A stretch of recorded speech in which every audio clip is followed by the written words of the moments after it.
Hello everyone, in this video let us use a script runner to remove a user from a group.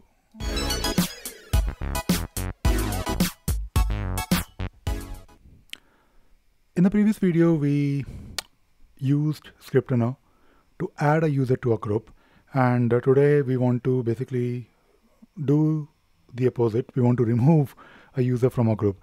Now the script itself is quite similar. So this is the script that I have already written for removing a user from the group, and if you compare it with the script that we wrote in the previous video, we basically used component accessor, and using component accessor you can then use group manager, and there is a method called add user to group. So this particular script can basically add a user to a group, and of course we are also doing some checks whether the user exists or not, whether the group is valid or not, or whether the user is part of the group or not already. So we are doing some checks just to make sure that the script doesn't fail. To do the opposite, to remove a user from a group, we have to do almost similar thing, but instead of using the group manager, we have to use the user util.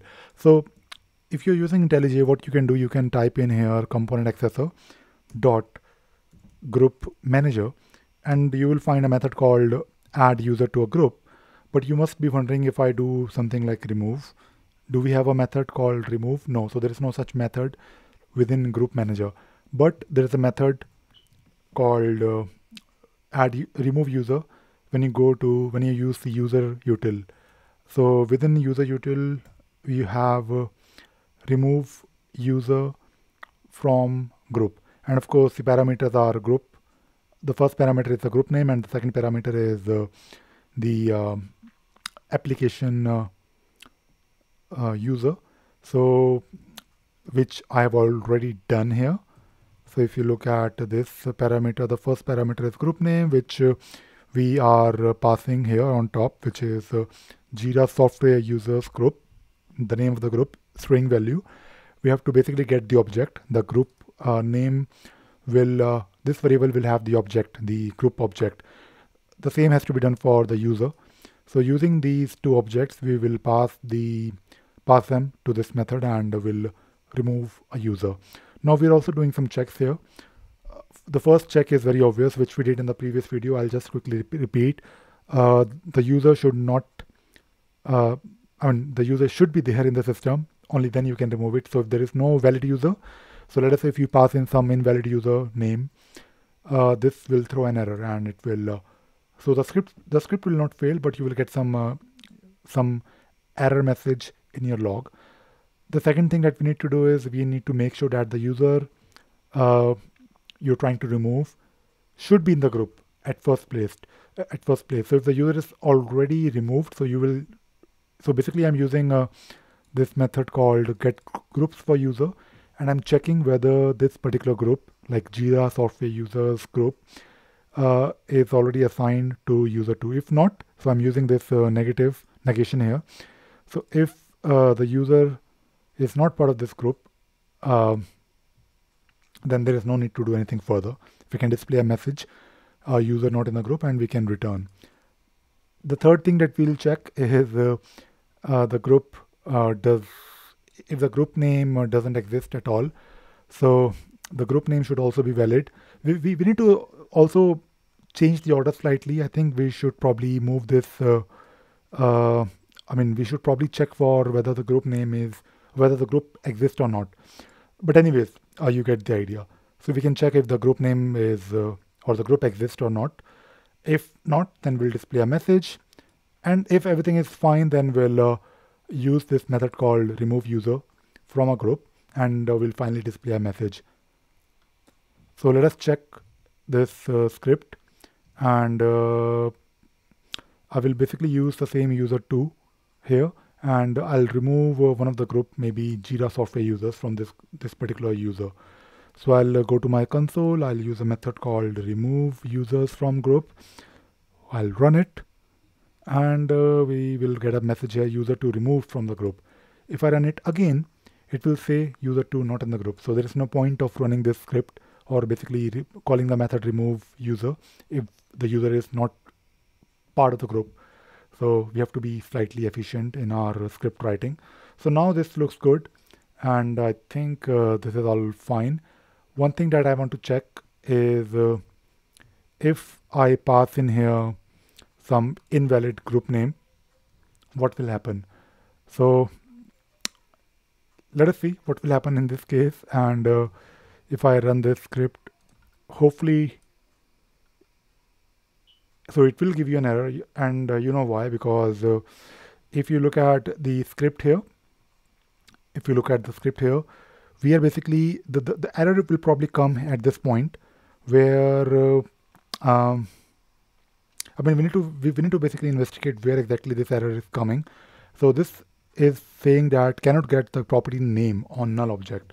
So this is giving the error because there is no such I mean, because this is null at this point because there is no group name with this name, and hence the group object is null, and you cannot really do this because there is no group at all. So we need to basically write maybe a small check here, something like this. I mean, we can add a check here, maybe, or maybe we can move this whole if condition within this particular check. So maybe I need to I need to first check the right order. Definitely we need to make sure that we have to check for this condition first, but I need to write the script efficiently. If you are writing scripts and if you're using too many if statements, you will eventually have a messy code, and that you should be avoiding, that you should try to avoid. The whole point of doing this right now is to demonstrate how it can be done. Then you can of course optimize your code. So right now, because there is no group, so this is failing. So the most simplest thing that you can do is you can check here. Let me try something. Let me just try. It won't really work, but let us see.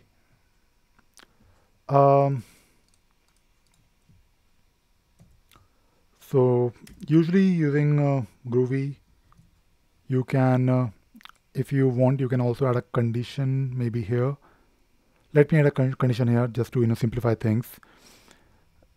I'll copy the whole script, the condition here.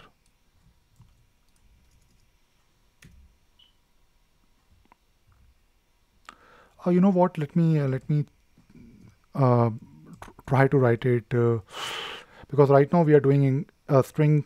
We are basically interpreting this variable within a string, which can be a bit difficult. We can maybe do like this, add plus, and this is fine. Hopefully, let us see. So we have an error here, and we can maybe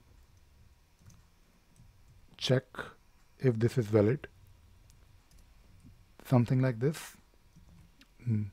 So let us check if this works or not. So this is now null.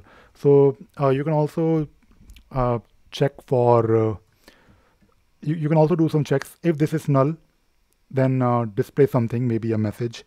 Maybe we can display a message here. Let us see. Group doesn't exist. I mean, I wanted to basically avoid putting this if within another if, and this is slightly efficient, neater way of doing things in Groovy. If you want to learn Groovy and you want to see how these things work, you can follow one playlist called Mastering Groovy, where I'm trying to cover the very basics and fundamentals of different things that you can do with Groovy. So I did something wrong.